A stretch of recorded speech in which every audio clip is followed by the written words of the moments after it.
वक्फे के बाद मेहताब दोबारा आपकी खिदमत में हाजिर है। सर, जो हम अभी डिस्कशन कर रहे थे, आप डेट मैनेजमेंट की भी बात कर रहे हैं। आप ये देखें कि पाकिस्तान का जो एक्सटर्नल डेट है, एक्सटर्नल डेट और लाइबिलिटीज है, वो कोई तकरीबन 127 अरब डॉलर को क्रॉस कर चुकी है।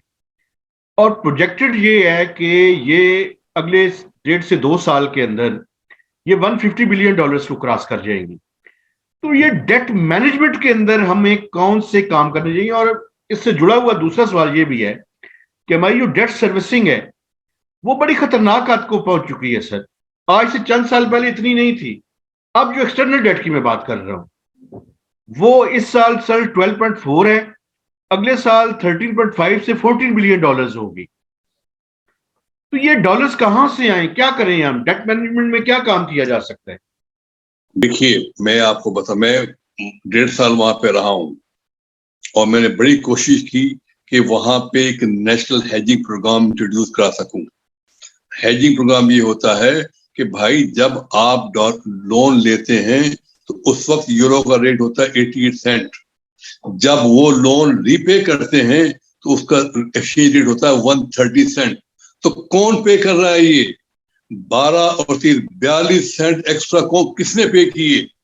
इंक्वायरी करें, आप बुलाएं डॉक्टर इसको, वकार मसूद को, आप कैसे इसने पे किए, किस तरह से इसने ये सारे काम किए इसने ये। तो ये जब तक के आप प्रॉपर हेज को नहीं मैनेज करेंगे आपकी डेट सर्विस बढ़ती रहेगी। मैं नहीं कह रहा हूं कि डेट कम होंगे, लेकिन कम से कम आप डेट सर्विस तो कम कर सकते हैं ना, आप कम से कम आप ये करने के बाद। दूसरी बात में आप जो मैं कह रहा हूं, जो मैंने इंडियन डिप्टी गवर्नर से मैंने बात की वहां पे जब मैं कोलंबो गया था ऑफिशियल विजिट पे, भाई खुदा के लिए, अल्लाह के लिए कौमी बचत को स्ट्रॉन्ग कर दो। कौमी बचत का जो स्कीम मैंने लॉन्च की पड़ी है वहां पे अभी तक मिनिस्ट्री फाइनेंस में फाइल मौजूद है, जिन्होंने रोकी हुई है फाइल। आप इनको आप इस तरह से करें कि इनकी जो स्कीमें हैं उनको आप रेप्लिकेट कर दें डॉलर में विद सम स्वीटनर्स। स्वीटनर्स की मैं जो आपसे बात करता हूँ, छोटी मिसाल दूं ताकि आपने एक बड़ी बात कही। जब मैंने चार्ज लिया स्टेट बैंक में 2002 में, एक मिनट मुझे इजाजत देंगे, एक चीज में इजाफा कर दूं। आप क्या समझते हैं ये नेशनल सेविंग्स को डिस्करेज करने की एक वजह बैंकिंग लॉबी नहीं है सर? 101%। वो देखो भाई, ये जो 1000 बिलियन का जो प्राइस बॉन्ड थे जो आप ठीक कर सकते थे, आप वो कहाँ गया? वो पैसा, वो सारा पैसा चला गया बैंकिंग सेक्टर में। तमाम पैसा जा रहा है बैंकिंग सेक्टर में, जा रहा है वो सारा, ये सब। और वो क्या दे रहे हैं आप क्या आवाम को? वो क्या पे कर रहे हैं आपको? मैं उसी पॉइंट पे आ रहा हूँ कि भाई कौमी बचत के लिहाज से जो मैं आपको बताऊं कि अगर कौमी बचत को आप स्ट्रॉन्ग कर देंगे, और कौमी बचत की इसकी मैं मिसाल आपको दूं, ये प्रैक्टिकल मिसाल है, स्टेट बैंक का रिकॉर्ड आपके सामने। मुझे डॉक्टर इशरत ने कहा कि जी हमें जो फ्रोजन अकाउंट है नवाज शरीफ वाले, वो हमको पे करने, हम क्या करें? मैंने कहा जी आप मुझे टाइम दें। मैंने 3 सोल्यूशन दिए उनको, रिकॉर्ड पे पूछे, मेरी फाइल पड़ी स्टेट बैंक में। मेहताब साहब, आपके अकाउंट हमने फ्रीज किए थे, वी आर सॉरी, अपने पैसे वापस ले जाए। ठीक है साहब। मेहताब साहब, अगर आप चाहते हैं तो इसको दोबारा रोल ओवर कर दें एट 2% ओवर लाइबोर। ठीक। Third option, again third option ये, चूंकि हुंडी हवाले का गैप 5% का है, तो 5% हमसे आप बोनस ले जाएं, लेकिन हम पे करेंगे आपको रुपये में। मेहताब साहब, 1 बिलियन के करीब पोर्टफोलियो था हमारा, 90% इन कैश हुआ रुपी टर्म में। पता है मुझे बात, कितना पोटेंशियल है पाकिस्तान में अगर कमिटमेंट के साथ काम किया जाए तो। लेकिन सर आप ये भी बताएं ना मुझे, अभी स्टेट बैंक ने जो रोशन डिजिटल अकाउंट खोला हुआ है और उसमें वो डॉलर्स मंगवा रहे हैं, लेकिन वो प्रॉब्लम ये है कि 7% उसमें मतलब वो प्रॉफिट दे रहे हैं। तो अगर नेशनल सेविंग्स एक बॉन्ड जारी करे तो आप क्या समझते हैं कितने रेट पे जो है वो डॉलर्स लाए जा सकते हैं? मैं कह रहा हूं अगर नेशनल सेविंग, देखिए नेशनल सेविंग का एक रोल है, हम ये वहां मौजूद है जहां कोई बैंक भी नहीं है, और इनसे बेहतर केवाईसी कोई नहीं जान सकता। ये उनके आबा अजदाद को जानते हैं। मैं तो वहां पे 6 साल ऑपरेट किया है मैंने as a chairman, as a DG. भाई उस जमाने में डॉक्टर साहब गवाए, डॉक्टर साहब से पूछिए जरूर मेरे रेफरेंस से, उस जमाने में जब अपना बॉन्ड लॉन्च कर रहे थे थ्रू ड्यूशे बैंक और अदर बैंक, उस वक्त हमने 8.25% पे डॉलर बॉन्ड लॉन्च किया था। बखुदा मेहताब साहब, हमारे पास मुकम्मल फिजिबिलिटी रिपोर्ट मौजूद थी कि हम इससे ज्यादा पैसा जनरेट कर सकते हैं 5% पर, और 5% कहां जाता? आपके पाकिस्तान के पास जाता। देखिए मेरी जो जज्बात आप इस तरह वो ना करें। देखिए मैं चूंकि कहाँ रहा हूं, मैं आपको एक छोटी मिसाल दूं, आपको छोटे आपके प्रोग्राम के तहत कोलंबो में मीटिंग चल रही है डिप्टी गवर्नर्स की, मैं भी बैठा हूँ, इंडिया श्रीलंका म्यांमार सब बैठे हुए। तो मुझसे पूछती है इंडियन की डिप्टी गवर्नर कि जबर साहब यू आर फॉलोइंग मी। मैंने कहा हाउ कम? कि आपके हमारे रिजर्व से 50 आपने किए 10, हमारे से 60 आपने कर दिए 12, हमारे 70 आपने कर दिए 13, आप चाहते क्या है? मैंने कहा मैडम गवर्नर ये ना भूलें कि कुछ टाइम पहले रुपी वर स्ट्रॉन्गर देन इंडियन रुपी, और ये जो आप बात कर रही है ना 1/5 ये नहीं है, कम से कम हमारे रिजर्व आपके मुकाबले में 50% होने चाहिए। अगर आपका 100 है तो 50 अब हमारे होने चाहिए। आज हम कहाँ खड़े हैं? They are sitting on this bloody 300-400 billion पे, हम कहाँ खड़े हुए हैं? ये सब जानबूझ के किया गया है, जानबूझ के हर उस आदमी को हटा दिया गया, उस आदमी को रिमूव कर दिया गया जो पाकिस्तान के बारे में सोचता हो, पाकिस्तान के बारे में सही ख्याल रखता हो। और मैं अगेन आई विल रिपीट कि ये इवेंचुअली ये अटैक करेंगे हमारी आर्मी पर, हमारे डिफेंस पे अटैक करेंगे, जो इनका एजेंडा है इनका, और कोई एजेंडा नहीं है इनका। सब इनके तकरीबन सारे एजेंडे पूरे हो चुके हैं। क्या करेंगे मुझे बताएं? जो महंगाई का आलम है, महंगाई क्या है? मुझे मैं इस पे तो थोड़ी देर आपसे तवज्जो चाहता हूँ आपकी। महंगाई क्या चीज है मुझे बताएं। इन्फ्लेशन पाकिस्तान में क्यों हुआ? ओ भाई ये बताओ, हम आटे में खुद कफील, शुगर में खुद कफील, तो ये सब क्या हुआ? ये होल्डर्स है, ये स्पेकुलेटर्स है। ये मुझे इसका जवाब दो कि वही एक मिसाल दे रहा हूँ, केले की मिसाल दे रहा हूँ कि वही केले गरीब किसान के पास आप जाके पूछो तो कितने में बेचा आड़ती को? उसने बेचा है हार्डली मेरे ख्याल में 10-15 डजन। आरसी क्या चार्ज कर रहा है आपसे? 50, 60, 100 दरम। ये सब क्या है ये? जब तक कि आप एक्शन नहीं लेंगे, और मेरा ख्याल है कि इस वक्त, आई एम सॉरी मैं कोई नहीं कर रहा, मैं दिल की आवाज है, इस वक्त एक बेहतरीन पाकिस्तान फोर्सेस आर्मी ये काम कर सकती है, और किसी के बस की बात नहीं है। ये तो सबके ताने बाने मिले हुए इनके। सर आज इन्फ्लेशन का फिगर आया है, जनवरी की इन्फ्लेशन 13 को टच कर चुकी है सर, पिछले महीने की 12.3 थी। सर ये देखें, मैं फिर आपसे जो कह रहा था 18% सूद की बात कर रहा हूँ, 250-250 रुपए की बात कर रहा हूँ। ये उस एजेंडे का पार्ट है जो आप कह रहे हैं। ये हर महीने बढ़ती रहेगी इन्फ्लेशन, इनका एजेंडा है ये। Nobody wants to control it. कहाँ है आपकी वो जो है प्राइस कमेटी? कहाँ है आपकी? मुझे बताया, मुझे कहाँ ये लोग, कहाँ है गवर्नमेंट, कहाँ है एजेंसियां? क्या कर रही है वो एजेंसियां? जो जिसकी मर्जी में प्राइस कोड कर दे, जो मर्जी में वो दे दे, कोई पूछने वाला कोई नहीं है। ऐसे मुल्क नहीं चलते, अल्लाह माफ करे, ऐसे मुल्क नहीं चलते। अल्लाह हम पर रहम करे, पाकिस्तान को अपने अमान में रखे।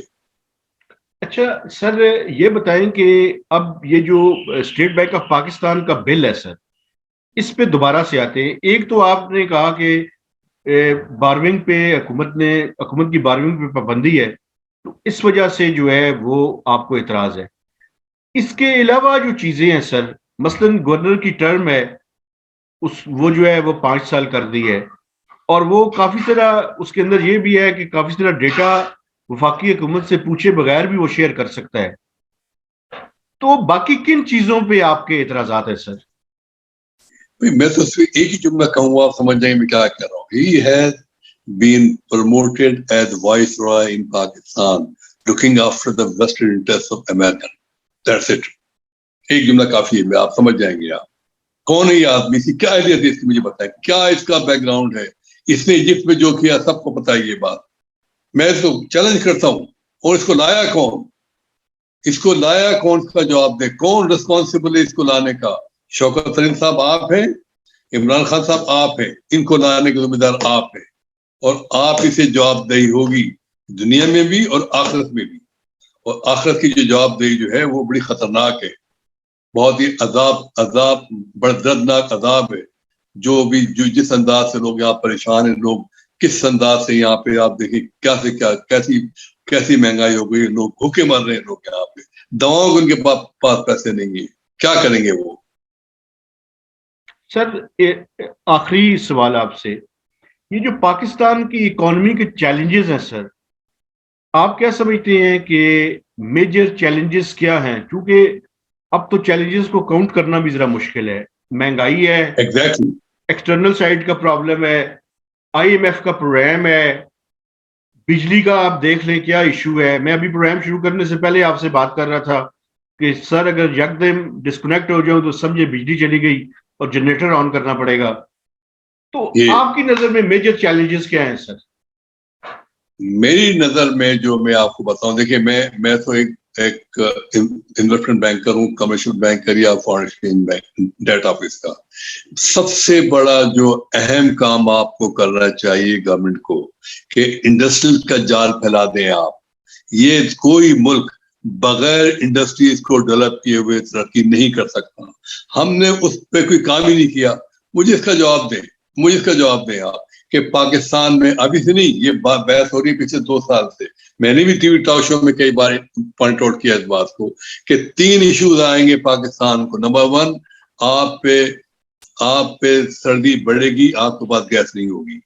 नंबर 2, आप गर्मियां आएंगी बिकॉज ऑफ क्लाइमेट चेंज, आपके पास लाइट नहीं होगी। नंबर 3, ये जो ग्लेशियर जब पिघलेंगे, जब सैलाब आएगा तो पूरा मुल्क हमारा तबाह हो जाएगा। आपके पास कोई भी काउंटर इंफ्रास्ट्रक्चर मौजूद नहीं है। आपके पास एक घड़ा तक नहीं खोद सकता है आप अब तक, तो सिवाय लफादी करने के। तो जब तक आप इंडस्ट्रीज को प्रमोट नहीं करेंगे और उसके लिए कंसेशन दें, आप क्यों नहीं दे रहे आप कंसेशन? आप कितने बड़े लोग बैठे हुए हैं ये लोग, कहीं इनको बुला के भाई मंशा साहब आप क्या थे, शेख मुख्तार साहब आप क्या थे, आपने पाकिस्तान ने आपको क्या नहीं दिया, पाकिस्तान ने आपको जहांगीर तरीन साहब आपको पाकिस्तान ने क्या नहीं दिया। खुदा के लिए वक्त आ गया इस वक्त, बखुदा मेहताब साहब ये वक्त आ गया है कि अगर आपने ये एक्शन नहीं लिए जो मैं आपसे कह रहा हूँ, इंडस्ट्रीज और उसके साथ साथ जो भी फैसिलिटीज आपने प्रोवाइड नहीं की आम आदमी को, तो यकीन मानिए